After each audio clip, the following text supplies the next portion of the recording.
Hey guys, and welcome back to the totally normal Gran Turismo 5 playthrough. If you haven't watched the previous episodes, I recommend doing so, because they're gonna provide a lot of context on where we are now.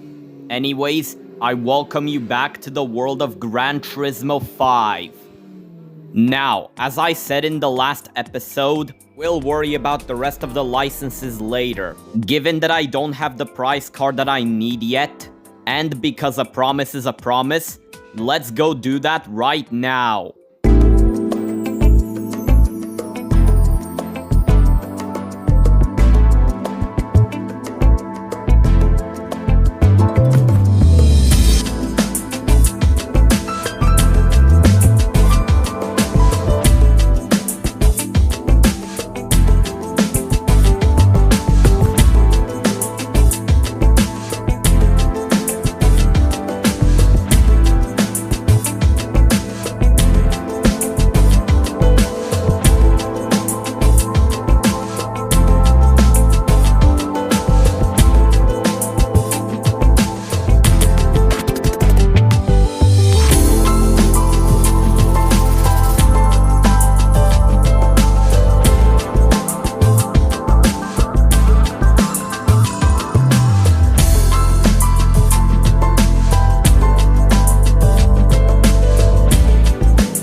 And yeah, that's National A license done and dusted.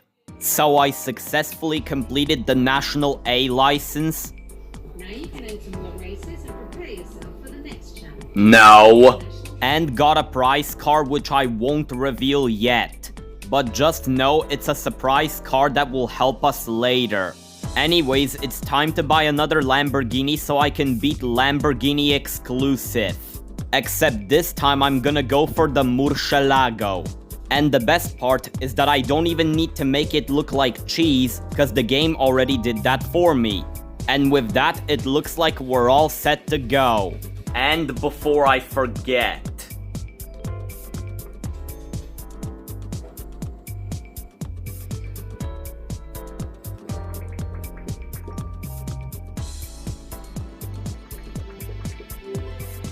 Anyways, let's go race other Lamborghinis.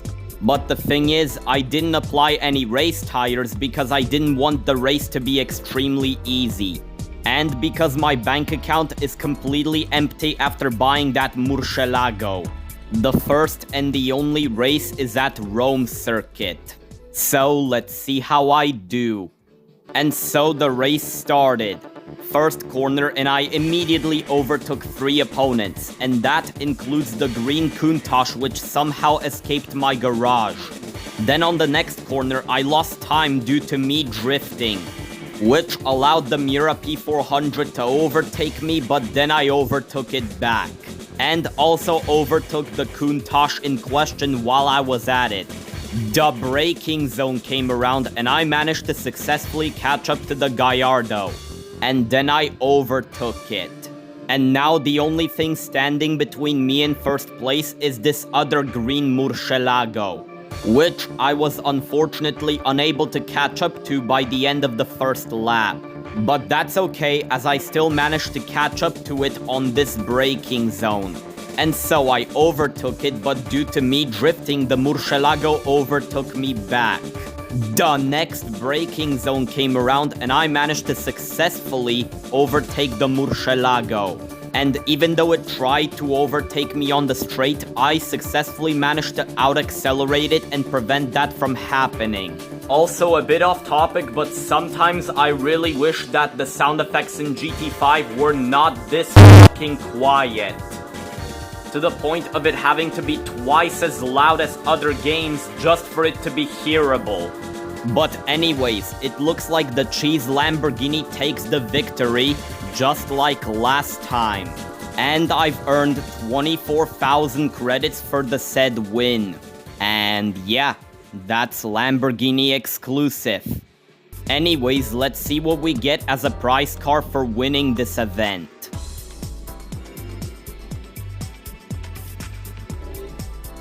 Bruh, are you kidding me? Another Lamborghini Countach? And it's in the exact same color too, for f***'s sake. I don't need no duplicates.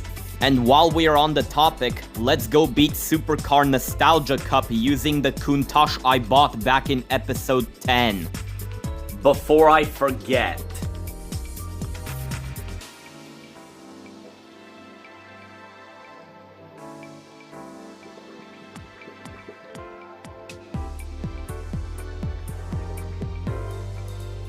Anyways, let's go race nostalgic supercars. The first race is at Rome Circuit. So let's see how I do. Starting off strong as I managed to instantly beat the Jensen Interceptor. And then right before the braking zone also overtook the C3 Corvette. And the Miura P400 and the 512BB weren't that much of a challenge either. And then as we make it through this corner, I also overtook the Countach and then drove into a wall for seemingly no reason. Insert explosion here. That never gets old. Anyways, that maneuver alone caused me to fall all the way down to last place. I still managed to easily beat the Jensen though. And same can be said for Bowtie's C3 Corvette from 100K Battle Machine. The Zhutek Jensen wasn't too difficult to overtake either. Right afterwards, the 512BB has been overtaken in no time. Then on the straight, I was easily able to pull a triple overtake right before the second lap began. And as for how I managed to catch up to this 512BB, 2 words: cornering strategy. And same can be said for this Miura P400, which lost the podium because of me. But I was unfortunately unable to overtake the other one. That is, until the braking zone came around and I managed to catch up to both, the Miura and the Countach, and also overtook them. But yeah, even though I crashed into a wall at the beginning, the race was still pretty easy. And I got 14,000 credits as a reward. The second race is at Suzuka Circuit, a track that's all about top speed, which luckily the Countach has. And I say that as I easily overtake the C3 Corvette and the Jensen. And the overtake on the 512BB couldn't have been easier. Another C3 Corvette on the S-Benz, which I also managed to easily beat. And then it took me a while to catch up to the white Countach, but once I did, it was very easy to overtake it. And now the only thing standing between me and first place is the Miura P400. And that's how you overtake an opponent? As simple as that. And with that, that's another 14,000 credits into our pockets. The third and the final race is at Laguna Seca, a track known for its infamous corkscrew. And right off the bat, we start the race with a triple overtake, followed by a double overtake, which, wow, I'm already in second place, who would have thought? And then it wasn't until the beginning of the uphill that I managed to overtake the Miura P400. Overall, this race was really easy. And the rest of the race was just plain boring, so I guess I can bless you with another small drift montage.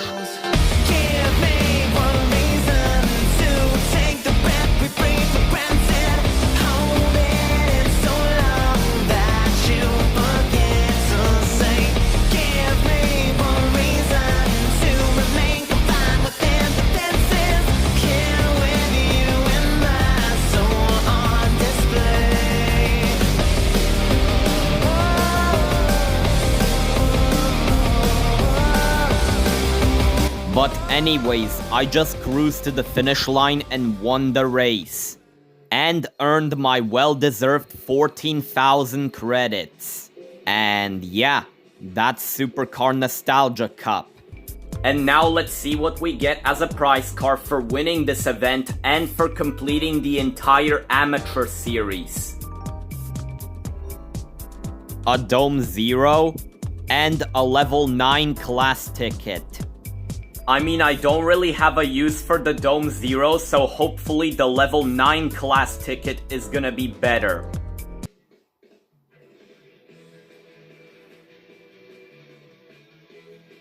Well, getting this of all things was unexpected, to say the least.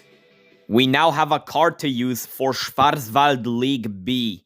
Anyways, the next event on my priority list is Japanese Championship. And I definitely do not have a single car which I can use for it. And this is where the prize car from the beginning of the video comes in. And without further ado, it's time to reveal what it is. Introducing the 2001 Nissan MMR Cup car. The exact same one which I wanted to buy all the way back in episode 4. 1.5 years later, and it has finally made its appearance in the series.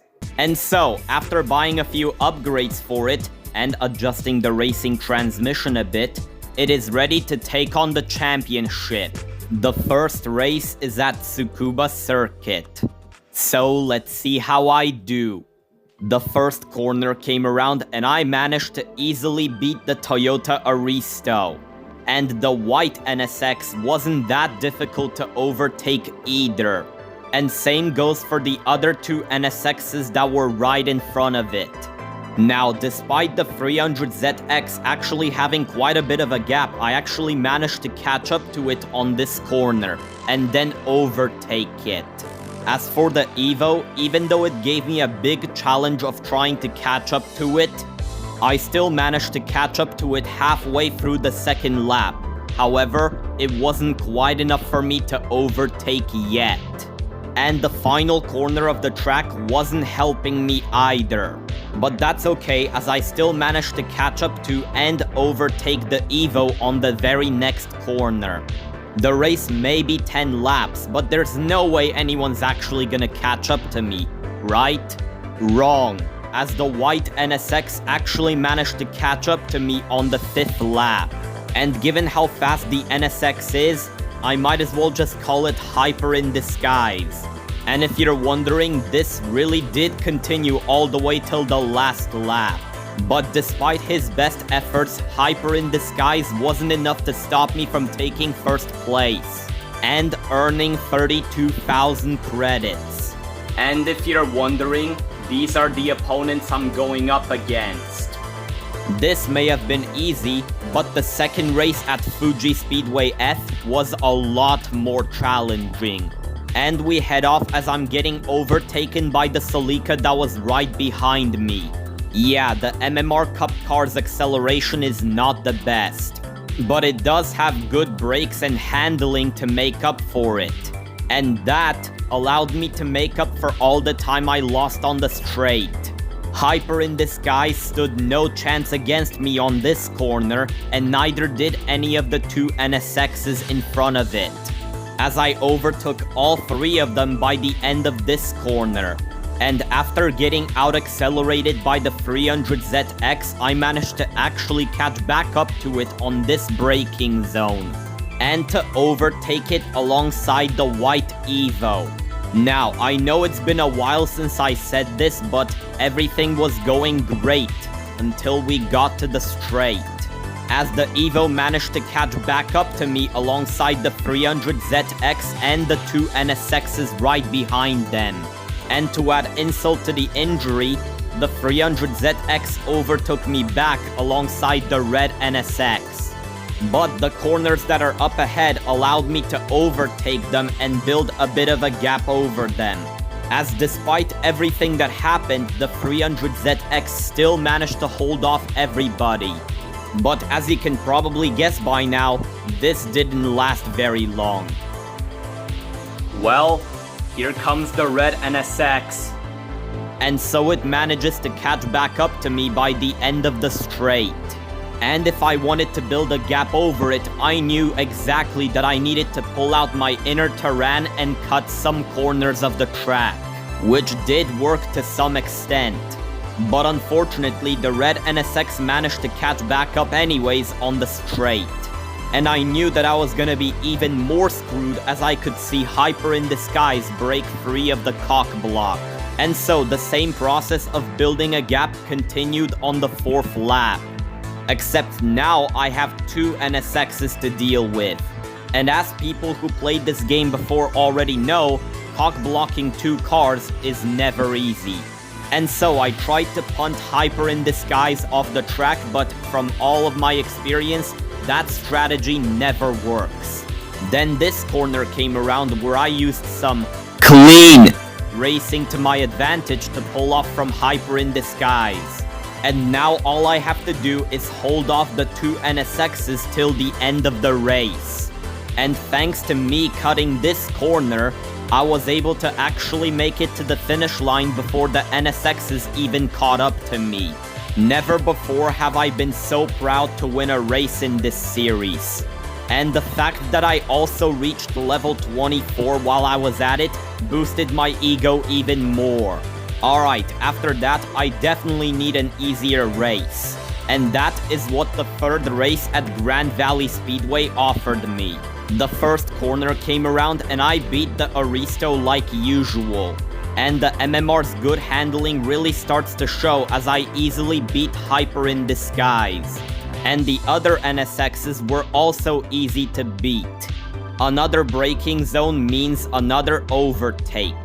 And after overtaking the white Evo on this corner, I actually managed to keep my first place for the entirety of the race.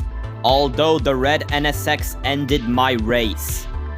But despite that, I still finished first, so LL to you, NSX. And I've earned another 32,000 credits on top of that. The 4th race is at Monza Circuit. And given that I'm not forcing myself to do clean races, unlike a certain someone, I can actually win this race pretty easily, and you'll see how in a second. For now, I gotta make it through this corner where I managed to easily beat the Aristo, alongside Hyper in Disguise. And even though the red NSX made me lose all my momentum, I managed to easily overtake it and all the cars in front of it by cutting this corner. And by also cutting this corner every lap, I managed to build enough of a gap to actually win the race very easily. And earned insert number here credits.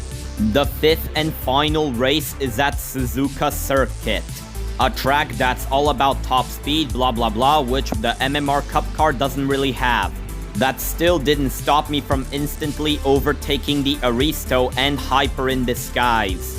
And even though the track's main focus is speed, that still doesn't stop it from having a few technical corners, which allowed me to easily overtake the other 2 NSXs. And overtaking the 300ZX and the white Evo were also a cakewalk for me. And even though holding off the NSXs was a bit of a struggle, I still made it to the finish line in first place, earned 32,000 credits, and got a total of 160,000 credits for winning the championship. And yeah, that's Japanese championship. Now, I could just enter Dream Car Championship right now, given that I reached level 24, but before that, I still have to beat La Festa Cavallino, Gran Turismo All-Stars Championship, Schwarzwald League B, Like the Wind, NASCAR Series, European Championship, German Touring Car Championship, Super GT, and the American Championship. Oh, and just to clarify, there's no fucking way that I'm forcing myself to do Formula GT World Championship. Anyways, let's see what we get as a prize car for winning this event. A Gran Turismo 350Z. I mean, it may not be the most useful thing in the world, but at least it's not a shit box. And that's about it for today's episode, which I hope was worth the wait. If you enjoyed, which I know you did, like the video, and maybe even consider subscribing. I would really appreciate it. Thanks for watching, and I'll see you in episode 13.